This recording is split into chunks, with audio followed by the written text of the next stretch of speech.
ಎಲ್ಲರಿಗೂ ನಮಸ್ಕಾರಗಳು.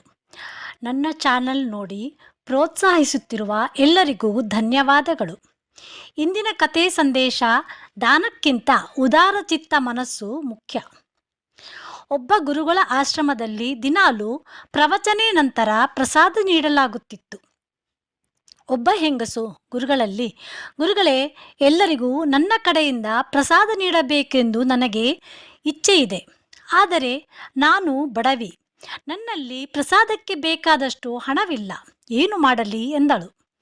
ಗುರುಗಳು, ನಾಳೆ ನೀನು ಒಂದು ಸಣ್ಣ ಪ್ಯಾಕೆಟ್ ಉಪ್ಪು ತೆಗೆದುಕೊಂಡು ಬಾ ಎಂದರು. ಮರುದಿನ ಗುರುಗಳು ಅವಳು ಕೊಟ್ಟ ಉಪ್ಪನ್ನು ಉಪಯೋಗಿಸಿ ಪ್ರಸಾದ ಮಾಡಿಸಿ ಎಲ್ಲರಿಗೂ ಹಂಚಿದರು. ಗುರುಗಳು ಅವಳಿಗೆ, ಇಂದಿನ ಪ್ರಸಾದಕ್ಕೆ ನಿನ್ನ ಉಪ್ಪಿನಿಂದಲೇ ರುಚಿ ಸಿಕ್ಕಿದೆ. ಉಪ್ಪಿನ ಬೆಲೆ ಸಣ್ಣದು, ಆದರೆ ಅದರ ರುಚಿಗೆ ತುಂಬ ಮಹತ್ವವಿದೆ. ನನ್ನಲ್ಲಿ ಏನೂ ಇಲ್ಲ ಎಂಬ ನಿನ್ನ ಭಾವನೆ ತಪ್ಪು. ನಿನ್ನಲ್ಲಿ ಏನು ಇದೆಯೋ ಅದನ್ನು ಹಂಚುವ ಸದ್ಭಾವನೆ ಬೇಕು ಎಂದರು. ಎಲ್ಲರಿಗೂ ಪ್ರಸಾದ ಹಂಚಿದ ತೃಪ್ತಿ ಅವಳಿಗೆ ಸಿಕ್ಕಿತು. ಇನ್ನೊಬ್ಬ ಭಕ್ತನು ಒಂದು ದಿನ, ಗುರುಗಳೇ, ನನಗೆ ನಿಮ್ಮ ಆಶ್ರಮಕ್ಕೆ ಏನಾದರೂ ದಾನ ಮಾಡಬೇಕೆಂದು ಇಚ್ಛೆ ಇದೆ.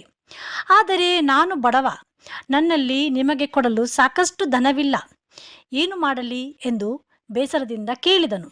ಗುರುಗಳು, ಧನ ಅಥವಾ ವಸ್ತುವಿನಿಂದ ಮಾತ್ರ ದಾನ ಎನ್ನುವ ಭಾವನೆ ತಪ್ಪು. ತನು ಮನದ ಸೇವೆ ಕೂಡ ದಾನಕ್ಕೆ ಸಮಾನ. ಧನ ಸಹಾಯ ಎಲ್ಲರೂ ಮಾಡುತ್ತಾರೆ, ಆದರೆ ತನುಮನದ ಸಹಾಯ ಮಾಡುವವರು ತುಂಬ ಅಪರೂಪ.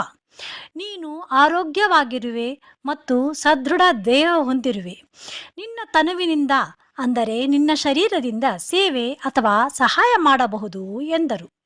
ಅದು ಹೇಗೆ ಸಾಧ್ಯ ಎಂದಾಗ ಗುರುಗಳು, ನೀನು ಆಶ್ರಮದ ವೃದ್ಧರ ಕೆಲಸ ಕಾರ್ಯಗಳಲ್ಲಿ ನೆರವಾಗಬಹುದು, ಇಲ್ಲಿರುವ ಅಂಗವಿಕಲರಿಗೆ ಸಹಾಯ ಮಾಡಬಹುದು, ಆಶ್ರಮದ ಸ್ವಚ್ಛತೆ ಕೆಲಸಗಳಿಗೆ ನೆರವಾಗಬಹುದು. ಇವೆಲ್ಲ ತನುವಿನಿಂದ ಮಾಡುವ ಸೇವೆಗಳು. ಮನದ ಸೇವೆ ಎಂದರೆ ನಿನ್ನ ಮನಸ್ಸಿನಿಂದ ಮಾಡುವ ಸೇವೆ, ಅಂದರೆ ಬೇರೆಯವರ ಮನಸ್ಸನ್ನು ಅರ್ಥ ಮಾಡಿಕೊಳ್ಳುವುದು, ಇತರರ ವೇದನೆಗೆ ಅನುಕಂಪ ಹೊಂದುವುದು, ಇತರರ ದುಃಖದಲ್ಲಿ ಭಾಗಿಯಾಗುವುದು, ಇತರರಲ್ಲಿ ಗೌರವ, ಪ್ರೇಮ, ಕಾಳಜಿ, ಕರುಣಾಭಾವನೆ ಹೊಂದುವುದು, ಇತರರಿಗೆ ಕಷ್ಟದ ಸಮಯದಲ್ಲಿ ಧೈರ್ಯ ತುಂಬುವುದು ಇತ್ಯಾದಿ.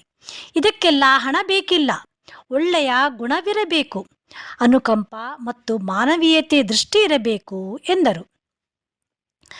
ದಾನ ಮಾಡುವುದಕ್ಕಿಂತ ಉದಾರ ಮನಸ್ಸು ಇರುವುದು ಉತ್ತಮ ಎನ್ನಬಹುದು. ನಮ್ಮಲ್ಲಿ ಏನು ಇದೆಯೋ ಅದನ್ನು ಇತರರಿಗೆ ಹಂಚುವ ಉದಾರತೆ ಬೇಕು. ನಿಷ್ಕಾಮ ಸೇವೆ ಅಂದರೆ ಫಲದ ಇಚ್ಛೆ ಇಲ್ಲದೆ ಮಾಡುವ ಸೇವೆ ಅತಿ ಉತ್ತಮ ಎಂದು ಭಗವದ್ಗೀತೆಯಲ್ಲಿ ಶ್ರೀಕೃಷ್ಣ ಹೇಳಿದ್ದಾನೆ. ಇತರರಿಗೆ ಅವಶ್ಯಕತೆ ಇದ್ದಲ್ಲಿ ನಾವು ಮಾಡುವ ಸಣ್ಣ ಸಹಾಯದಿಂದ ಅವರಿಗೆ ದೊಡ್ಡ ಪ್ರಯೋಜನ ಆಗಬಹುದು. ಈ ಚಿಕ್ಕ ಕತೆ ಮತ್ತು ಚೊಕ್ಕ ಸಂದೇಶ ನಿಮಗೆ ಹಿಡಿಸಿದರೆ ಇತರರೊಂದಿಗೆ ಹಂಚಿಕೊಳ್ಳಲು ಮರೆಯದಿರಿ. ಧನ್ಯವಾದಗಳು.